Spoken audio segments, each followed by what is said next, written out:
So my diddy little air compressor, which I use when I need to just go out to a car to check some tire pressures quickly or whatever. It's a fairly standard type of Chinese made compressor. This one's actually branded by NuTool, but they're all pretty standard. It's got a bit of a problem that for the last few weeks when I turn it on, it's been making a kind of fan type noise. Now when I turn it on,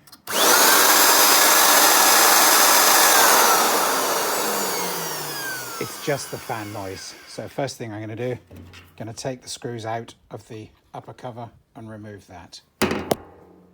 Okay, with the 4 screws removed, 2 on each side, the cover just lifts off. That's lovely and easy. And already we can see the problem. The drive belt has failed. Most of this type of drive belt have a part number on. This one does, TB2-310. Those can be ordered very easily online, which I've already done. So I'm going to fit the new one. The only difficulty is it has to go past this conrod. So I'll show you how we do that. So you can see there's a little hexagonal headed bolt holding the fan onto the motor pulley, and using a hexagonal tool on my ratchet, I'm going to whip the bolt off and take the fan off the center shaft. So it feels like it's got a bit of thread lock on the thread because it's really difficult to undo. So what I've done is I've just put a little wedge in there to stop the conrod from going up and down, and now I can gently wind the bolt out. I should also point out on the fan here, the direction of rotation on this fan is anti-clockwise, and therefore it means almost by default that the thread on this bolt is a left-hand thread, so clockwise to undo. And there we are, left-hand thread and thread lock. Wicked combination. But it's out. Now I've just got to pop the fan off the end of the conrod there. Give the fan a wiggle and a pull, and off it comes. Reveals the shank that's shaped to match the fitting on the back of the fan. So that's all good. Now, just got to see about getting the conrod off there as well, and then we're ready to just slot the belt on. So I've used a tapered ball joint splitter just to get the conrod off the bearing that's in the back there. Now that we've got plenty of room, we can get a belt dropped on there, get it all put back together, and while we're apart, we'll put a drop of oil on these piston rings as well. A word of caution here, the original number on the belt, as you can see, is TB2-310. That means it's 310 centimeters long. This one has 4 ribs.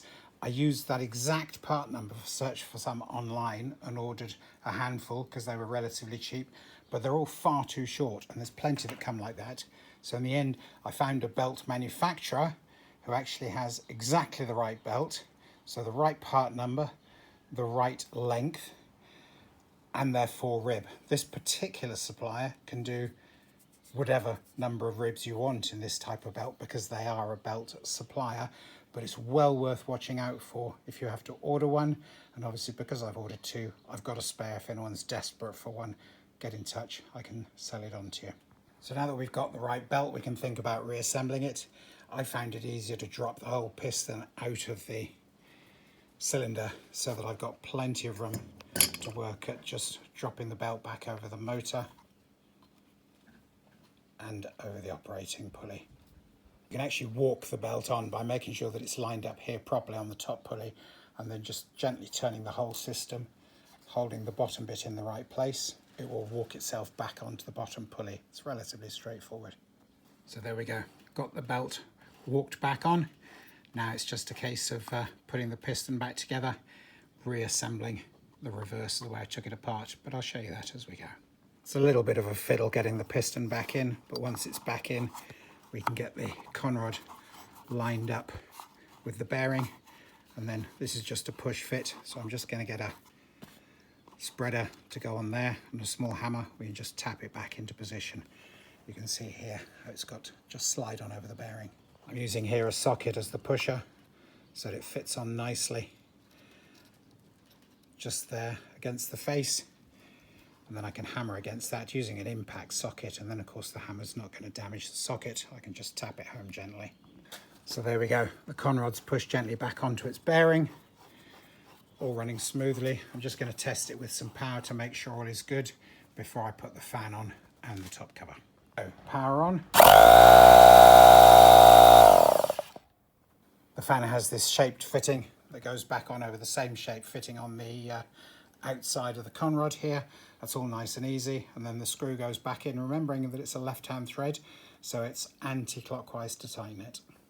I put a drop of thread lock on the end of the bolt, so that's not going to go coming undone in use.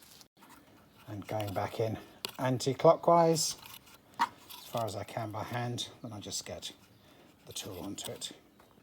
So that's nipped up with the hex tool. It doesn't have to be hugely tight, especially as we've put some thread lock on there, so that will stay there. Then we're just going to test it with some power again, make sure all is working with the fan still on as well. Here we go, power on. And power off, ideal, all sorted. Just got to put the cover back on with the 4 screws. Got one in my hand, which is why there's only 3 in the tray. Screwdriver, the 4 holes are just in the mountings here. And then we're all done. Top cover just drops on over, making sure the bolt holes line up. And then in with the screws, and we're finishing off. There we go, that's the first one. I'm going to show you all 4, don't need to teach you to suck eggs. There we go, that's all the screws in. Just had to make sure the cable from the switch to the motor goes through the little indent in the cover, and then all is well, ready for another decade's worth of service.